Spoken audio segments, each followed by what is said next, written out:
If you think the Chicago Bears need to hire an offensive-minded head coach for Caleb Williams, I totally get it. But I also don't think it's that black and white. And I promise you don't need to panic if they end up hiring a head coach with a different background.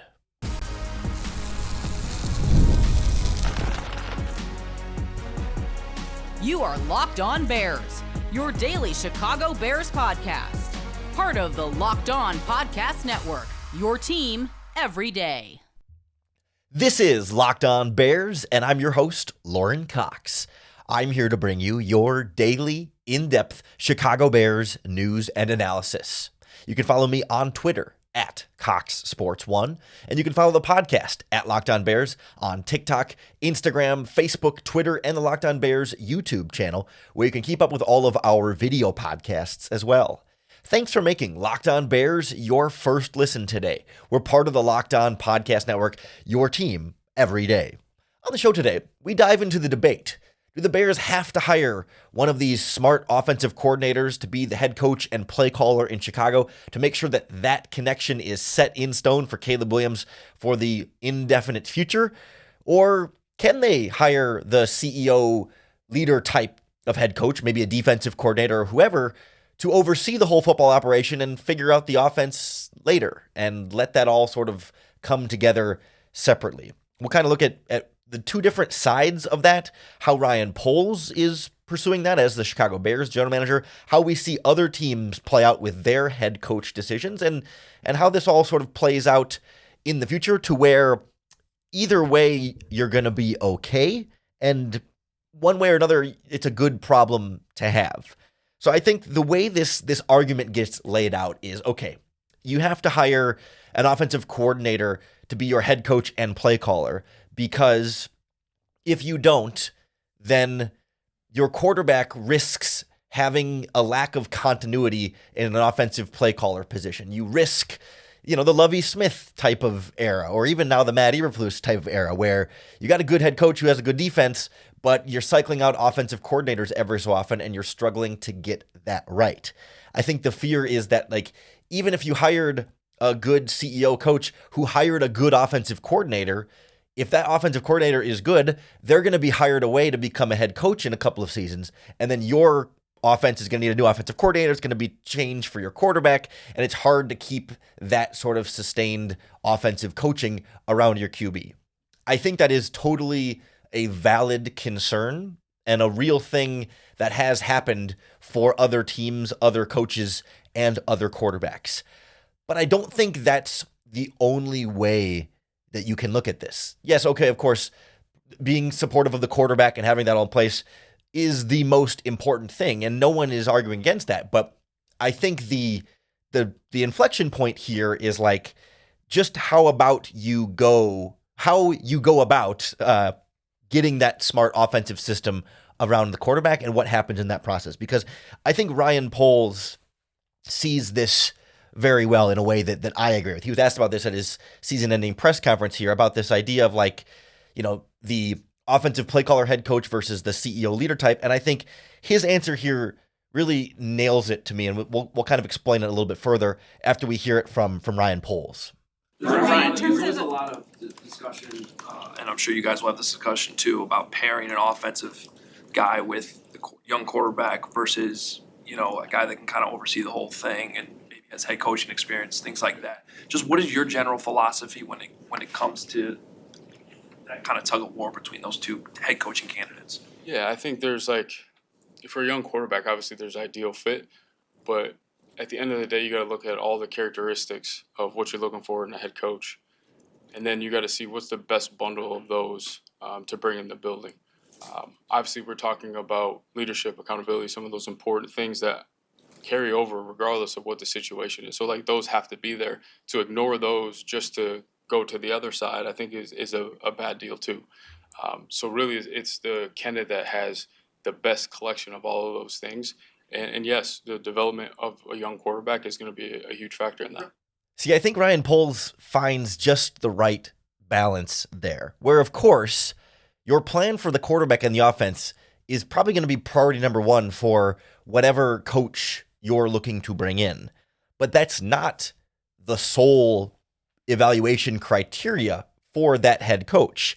That whether that head coach is an offensive coordinator like Ben Johnson or Joe Brady or Todd Monken, or whether that head coach candidate is, a different style of coach like Aaron Glenn or Mike Vrabel or whoever, they absolutely have to have a quarterback plan. You're not going to hire Mike Vrabel or Aaron Glenn or whoever if they don't come in and say, here's who my offensive coordinator is going to be, here's who my quarterback coach is going to be, and here's how we're going to build an offensive system around this quarterback.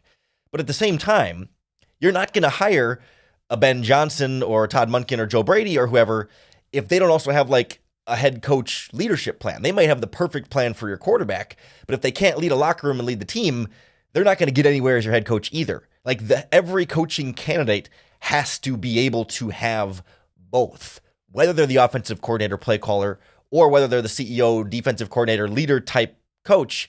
They have to be able to clearly and confidently articulate and address both as a head coaching candidate here. So it's not as though you have to be an offensive play caller in order to have a good, clear, smart plan for your quarterback. Non-offensive head coaches or non-play calling head coaches have time and time again, historically, put together good plans for their quarterbacks. And we'll go through some examples of that in a moment here, but it's not as though only the offensive coordinators are smart enough to put together a good plan for the quarterback.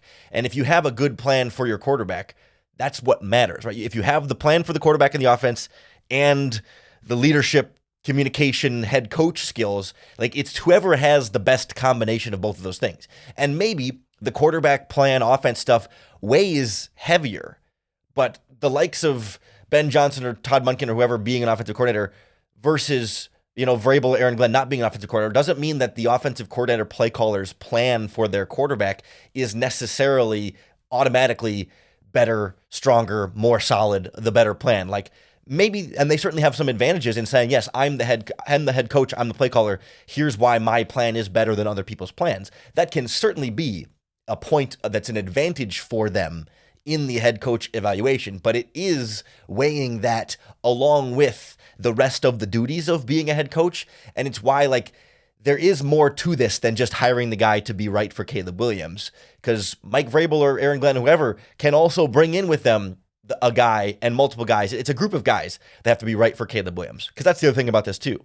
It's not just Ben Johnson as the head coach, but Ben Johnson as the head coach is not going to also be coordinating the entirety of the offense and also being the quarterback coach, position coach, right? Like even Ben Johnson or pick your offensive coordinator, head coach is going to have to delegate some duties on offense. They're going to be in charge of the offense, sure, but they're not going to cover every single aspect of the offense. They also need to present the other people that are going to be involved in their offensive success. And it's not as simple as just one guy is solely responsible for all of the offensive success. Like there's more to it than that. And when you look around the NFL right now, you see plenty of head coaches who are not their offense's play caller, who still put together prolific offenses and develop quarterbacks and have everything ready to go there. And I think what this addresses, that we'll get to in a little bit as well, is that if you get to the point where, okay, you lose your offensive coordinator in the future because he gets hired away to be a head coach and now you have to replace him, that's a really good problem to have. And we'll talk about that a little bit too as we continue this offensive coordinator versus head coach debate here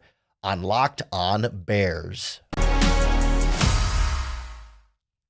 This episode of Locked On Bears is brought to you by Gametime, the best way to get tickets for all of your favorite live events. I have the Gametime app on my phone, and I use it all the time. I've gone to sports, I've gone to Bears games on Gametime, I've gone to basketball games, concerts, theater shows, and comedy events, all in the Gametime app. And I really love getting that live entertainment in person instead of just, watching something in a screen at home, like getting out and being around people and seeing the acts in person. That's what it's all about. And Gametime makes it even easier to get tickets for your favorite live events.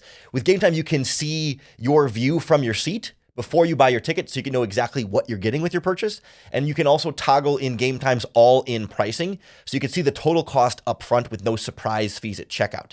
So take the guesswork out of buying tickets with Gametime. Download the Gametime app, create an account, and use our promo code LOCKEDONNFL for $20 off your first purchase. Terms apply. Again, create an account and redeem that code LOCKEDONNFL for $20 off. Download Gametime today. What time is it? Gametime. Bears could very well hire an offensive coordinator to be their head coach, who's also the play caller, and that's great. That's fine and dandy. I think the point I'm trying to make today is that that's great. You don't have to, though. Like, it's okay. It's not all or nothing. It's not offensive coordinator or bust here, because when you look around the rest of the NFL, it's not abundantly clear that that is the far and away best clear strategy, that everyone, all the cool teams are doing it and none of the bad teams are doing it. It's a lot more of a mixed bag. And to me, this all signals like it's more important to make sure that you get the best overall candidate for the process and for the position.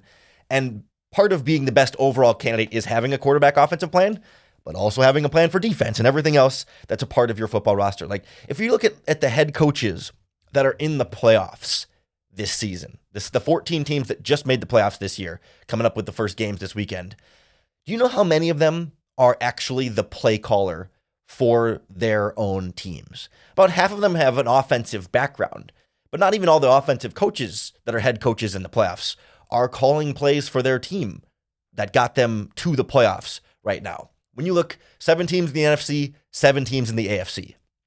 There are 5 out of the 14 head coaches in the playoffs that call plays for their team. In the AFC, it's Andy Reid and Sean Payton. The other 5 head coaches are not the offensive play caller for their team. 3 of them are defensive background coaches. 1 is a special teams coach. And then Jim Harbaugh is the one kind of exception here, where Jim Harbaugh is an offensive coach, but he lets Greg Roman, their offensive coordinator, call plays. But otherwise, Sean McDermott and the Bills have a great offense. They hired Joe Brady as their offensive coordinator. They're doing a great job. They brought in Brady up the street. Hasn't been a problem for Josh Allen to find different offensive coordinators. The Ravens and John Harbaugh. Todd Monken brought in as the offensive coordinator. Yeah, I mean, they've cycled through a few offensive coordinators, but they've had prolific offenses along the way, and it hasn't kept Lamar Jackson from being maybe a soon-to-be 3-time MVP. The Texans and DeMeco Ryans have Bobby Slowick and C.J. Stroud. Again, having a defensive head coach didn't slow C.J. Stroud from having a breakout rookie season. And then, Tomlin and the Steelers have kind of had their ups and downs, and they've had quarterback issues along the way. But the point being, only 2 of the 7 AFC head coaches are offensive play callers. The other 5 are more of a CEO leader type who have hired offensive coordinators who do the play calling. On the NFC side, it's 3 coaches: Sean McVay of the Rams, Kevin O'Connell of the Vikings, and Matt LaFleur of the Packers. Worth noting, those are the 4, 5, and 7 seed. But you've got the rest of the coaches in the NFC are not calling plays. Dan Campbell of the Lions wins, 15 games this season? Not their offensive play caller. Nick Sirianni of the Eagles, number 2 seed. Not their offensive play caller. Both offensive coaches who aren't even their offensive play callers. And then you got Todd Bowles with the Buccaneers and Dan Quinn with the Washington Commanders. So the only head coaches in the playoffs that are offensive play callers are Sean McVay, Kevin O'Connell, Matt LaFleur, Andy Reid, Sean Payton. Certainly, those are all very successful NFL head coaches who have a lot of success and who are all some of the best head coaches in football, for sure. But some of the other best head coaches in football are not the play callers for their respective offenses. I mean, we just went through the whole list of names, right? I mean, like a lot of those guys. Dan Campbell's one of the best coaches in football right now, not the play caller for his team. You go down the list. And then on the other side of the spectrum here, you have some head coaches who are the sort of offensive mastermind head coach, play caller, who puts their quarterback in great positions to be successful and didn't make the playoffs. Like, it's almost as though there's more to being a head coach than just being a really good play caller and having a really good quarterback plan. I mean, you've got Kyle Shanahan with the San Francisco 49ers. Obviously, with some of these guys, there's different explanations. Shanahan and the 49ers have a bunch of injuries. I'm not to say that these guys are all of a sudden like bad coaches, but it's just worth noting that there's 5 or 6 other great offensive coordinator head coaches who are great play callers who help their quarterbacks a ton, whose teams weren't able to make the playoffs this season for a variety of reasons. Kyle Shanahan of the 49ers, Mike McDaniel of the Miami Dolphins does a great job with their offense, but there's more to it than that. Zach Taylor with the Cincinnati Bengals and Joe Burrow misses the playoffs. Shane Steichen and the Colts. Kevin Stefanski and the Cleveland Browns. Again, each of those examples, you can point to some specific reasons that maybe aren't within the head coach's control as to why things went wrong for that team to not make the playoffs. But the point being is, you've got 5 coaches in the playoffs who are offensive play callers. And then you've got, I just mentioned 5 other coaches who aren't in the playoffs, who are also well regarded as offensive play callers. This isn't even including like the bad offensive play caller type coaches, like, where like Dave Canales with the Panthers where they're struggling, or the Giants head coach Brian Dable, who's struggling quite a bit over there. Offensive coach Brian Callahan of the Tennessee Titans, Doug Peterson of the Jacksonville Jaguars. Like, I'm not cherry picking the worst coaches in football who also happen to be offensive play callers. Shanahan and McDaniels and Taylor and Stefanski, like, these are all coaches that people like, and a lot of people would want a few of those guys to be the Chicago Bears head coach if they were available, or if you could trade for them for, minimal draft compensation here. So the point being is, like, you look across the NFL and you see there's a lot of different ways to build a coaching staff toward building offensive success. And I think when you look at some of the coaches that aren't play callers in the playoffs, I think about, again, Sean McDermott of the Bills, John Harbaugh of the Ravens. We'll throw in Nick Sirianni with the Eagles, Todd Bowles of the Tampa Bay Buccaneers. Those are all coaches who have gone through multiple offensive coordinators. Those are all coaches whose offensive coordinators have been hired away to be head coaches for other jobs and offensive coordinators for other teams. And they have ups and downs in their hiring of offensive coordinators. They don't always pick the perfect offensive coordinator that orchestrates the perfect offense to put every player in the perfect position to be successful. But they've been able to find multiple offensive coordinators and offensive coordinators that are good enough to get head coaching interviews. Like, it's not as though the only way to get a quality offensive coordinator play caller is to make him your head coach. You can find other guys, and it sure helps when you have a head coach at the top of the organization like Dan Quinn, like John Harbaugh, that sets the tone, that has the identity of the organization in line, so that there's clear communication, so that there's clear leadership, so that a guy can come into that team with the talent that they've assembled on that roster and go from maybe not somebody you thought of as a top flight head coach, but does such a great job underneath that head coach as an offensive coordinator that they vault into the head coaching conversation. I think about this with Joe Brady and Todd Monken, two of the candidates the Bears are interviewing to be their head coach. 3 years ago, neither Joe Brady nor Todd Monken were getting a lot of looks to become head coaches. But Joe Brady spends 1 year working with Josh Allen under Sean McDermott, and he's bumped up to an NFL head coach candidate. Did he all of a sudden become a better head coach candidate? Because he's worked under somebody like Sean McDermott, who can set the tone and lead an organization and be the CEO type. Todd Monken has been an offensive coordinator in the NFL on and off since 2016.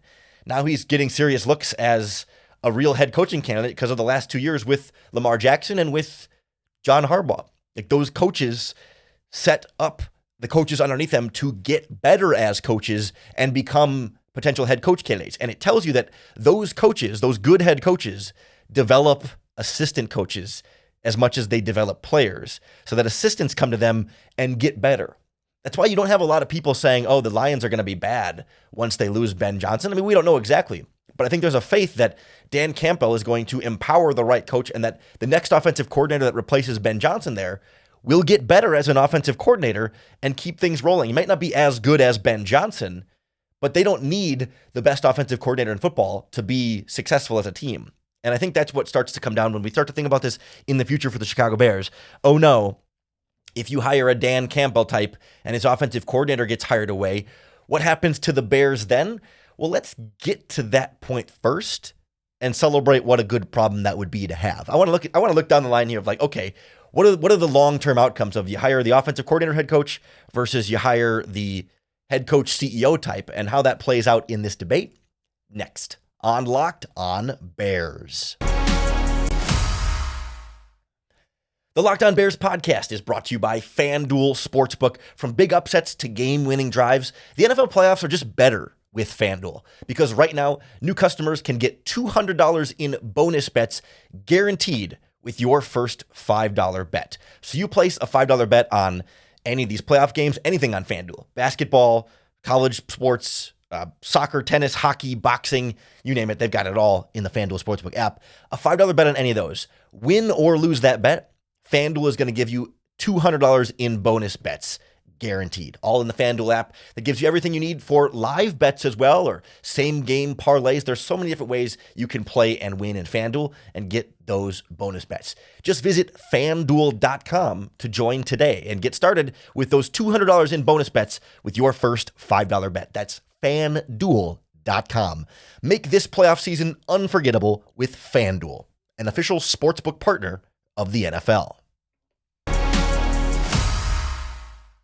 The thing that floors me a little bit about this debate over hiring an offensive head coach versus a CEO leader type of head coach is this exact argument right here, is when people say, okay, let's say you hire Mike Vrabel and he brings in a good offensive coordinator and Caleb Williams has a good year one with him and maybe a good year two. And then, that offensive coordinator gets hired away to some other team. And now they have to replace an offensive coordinator for Caleb Williams and he's got a new offense after a couple seasons here. Oh no, what is the team ever going to do in that situation? And that's definitely a real challenge for that head coach to have to address. And it is a challenge that some head coaches have addressed better than other head coaches. And it's part of what separates good head coaches from great head coaches. But if we put that all aside for a second and just take a step back, can you imagine a world in which a Chicago Bears offensive coordinator gets hired away to be a head coach? A world in which the Chicago Bears offense is so good that other teams want to hire their offensive coordinator to be a head coach. Can you imagine that? Like, we've never experienced that really in our life. Like, the closest we came to was like sort of Adam Gase, but I don't know that that was necessarily because he was so good as the Chicago Bears offensive coordinator. And like, it's worth noting in that process, like Adam Gase was with the Chicago Bears for exactly 1 year before he gets hired away to the Miami Dolphins. And a lot of that hype was from the previous 2 years with the Denver Broncos. But like, we weren't left thinking, wow, the Bears had such a prolific offense in 2015. Wow, we're so lucky and saved by Adam Gase, right? Like, we've never had years of sustained offensive success to where other teams would want to steal the offensive mind having such success in Chicago. So why are we afraid of that?